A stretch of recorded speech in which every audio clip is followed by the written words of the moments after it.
طوفان نوح کے ختم ہونے کے بعد حضرت نوح علیہ السلام اور کشتی میں سوار دیگر مسلمان جو پہاڑ پر اترے اور قریبی علاقے میں ایک بستی قائم کر کے اس میں رہنا شروع کر دیا۔ یہاں صرف حضرت نوح علیہ السلام کی اولاد کا سلسلہ آگے بڑھا، جبکہ بقیہ مسلمانوں سے کوئی نسل آگے نہیں چلی۔ اللہ تعالیٰ نے اولاد نوح میں برکت دی اور گزرے وقت کے ساتھ ساتھ آپ علیہ السلام کی نسل میں اضافہ ہوتا رہا۔ جب ان کی تعداد بڑھی تو یہ مختلف قوموں اور قبیلوں میں تقسیم ہو کر دور دراز کے علاقوں میں پھیل گئے۔ انہی میں سے ایک قبیلہ جنوب کی جانب متوجہ ہوا اور جزیرہ عرب کے جنوبی طرف یمن کے ریتلے ٹیلوں والے علاقے احقاف میں قیام پذیر ہو گئے۔ یہ قبیلہ اپنے والد عاد یا بادشاہ عاد کی نسبت سے قوم عاد کے نام سے معروف ہوا۔ اللہ تعالیٰ نے قوم عاد کو سلطنت دی اور بدنی قوت بھی وافر عطا فرمائی، چنانچہ شداد بن عاد جیسا بڑا بادشاہ انہی میں ہوا، اور جسمانی اعتبار سے یہ لوگ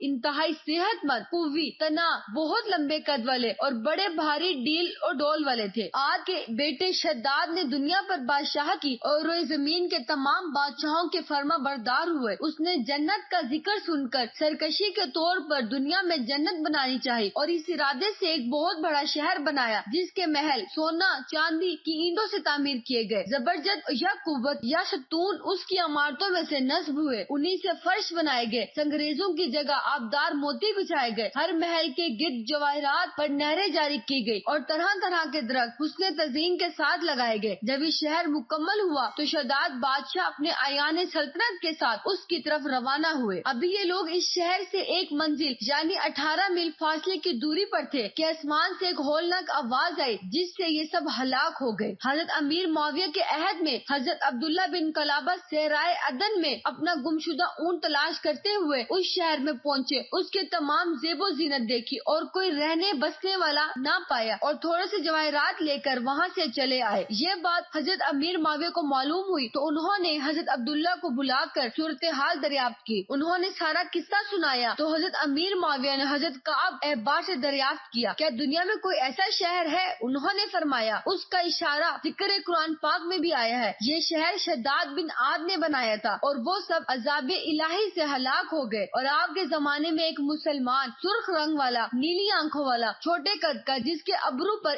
ایک تل ہوگا، یہ اپنے اونٹ کی تلاش میں اس شہر میں داخل ہوگا۔ پھر حضرت عبداللہ بن قلابہ کو دیکھ کر فرمایا، بغداد وہ شخص یہی ہے۔ نعمتوں کی بہتات کے سبب قوم عاد بڑی خوشحال آرام زندگی بسر کر رہی تھی، لیکن ان میں کفر و شرک، فحش و فخار کی وبا پھیلی ہوئی تھی۔ چنانچہ یہ لوگ توحید الہی، عبادت خدا بندی اور اطاعت رسول چھوڑ کر مختلف ناموں سے سوم اپنے ہی تراشدہ بتوں کی پوجا میں مشغول تھے۔ اس کے علاوہ یہ سر راہ چھوٹی چھوٹی عمارتیں بناتے، ان پر بیٹھ کر لوگوں سے چھیڑ خوانی اور مذاق مسخری کرتے اور زندگی کی موج مستیوں سے لطف اندوز ہونے کے لیے مضبوط محل تعمیر کرتے تھے۔ ان کے طرز عمل سے یہ لگتا تھا جیسے انہیں کبھی مرنا ہی نہیں بلکہ ہمیشہ زندہ رہنا ہے۔ گمراہی کی تاریکیوں میں بھٹکنے والی اس قوم کو راہ ہدایت پر لانے کے لیے اللہ تعالیٰ نے اس قوم سے حضرت ہود علیہ السلام کو رسول بنا کر ان کی طرف بھیجا۔ آپ علیہ السلام حضرت نوح علیہ السلام پوتے علم کی اولاد سے ہے، اور علامہ بیزادی نے آپ علیہ السلام کا نسب نامہ اس طرح بیان کیا ہے کہ ہود بن عبداللہ بن رباح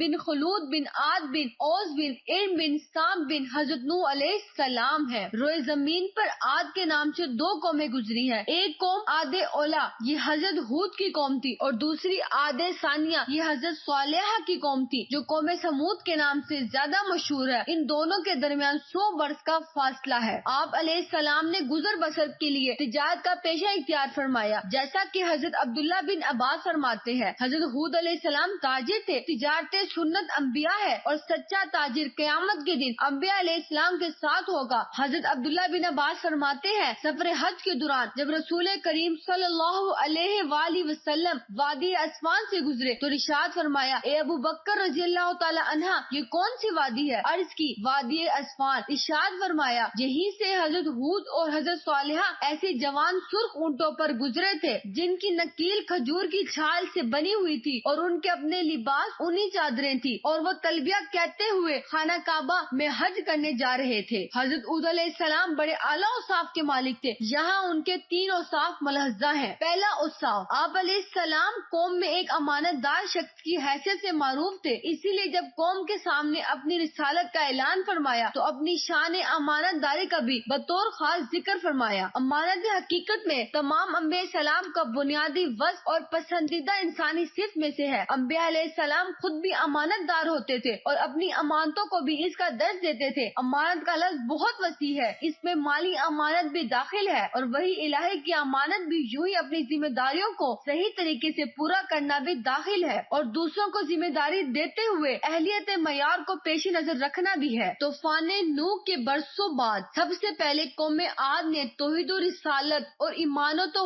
ہدایت سے دوری اختیار کی اور ایک عرصے تک بت پرستی، کفر و شرک، گمراہی، سرکشی، فسق و فجور اور غفلت و جہالت میں مبتلا رہے۔ ان کی ہدایت و رہنمائی کے لیے اللہ تعالیٰ نے انہی کی قوم سے حضرت ہود علیہ السلام کو اپنا رسول بنا کر انہی کی طرف بھیجا۔ آپ علیہ السلام نے قوم عاد کو وحدانیت الہی پر ایمان لانے، صرف اللہ کی عبادت کرنے، اس کے احکام پر عمل کرنے کا حکم دیا اور عذاب الہی سے ڈرایا۔ جب حضرت ہود علیہ السلام کی دعوت حق سن کر قوم کے کافر سرداروں نے کہا، ہماری نگاہوں میں تم سراسر حماقت کا شکار لگتے ہو، کیونکہ تم اپنے باپ دادا کے دین کے بجائے دوسرے دین کو مانتے ہوئے اور ہم تمہیں دعوی رسالت میں بھی سچا نہیں سمجھتے۔ سرداران کفار کے بے عہدانہ جواب کے مقابلے میں حضرت ہود نے بڑے تحمل سے جواب دیا کہ اے میری قوم، میں ہرگز بے وقوف نہیں، کیونکہ میں تو تمام جہانوں کے پروردگار کا بھیجا ہوا ایک رسول ہوں اور رسول انتہائی کامل اور عقل والے ہوتے ہیں۔ میری ذمہ داری تم تک اپنے رب ذوالجلال کے پیغامات پہنچانا ہے اور میں تمہارا سچا خیر خواہ ہوں اور امانت دار ہوں، لہٰذا کسی غلط فہمی میں مت پڑو۔ پھر حضرت ہود علیہ السلام نے سرداران کفار کو ان کی حماقت پر متبنہ کرتے ہوئے فرمایا، کیا تمہیں اس بات پر تعجب ہو رہا ہے کہ تمہارے پاس قوم کا ایک فرد رسول بنا کر آیا ہوں، تمہیں کفر و مصیبت پر عذاب الہی سے ڈرائے، حالانکہ قابل تعجب تو تمہارے بے بس و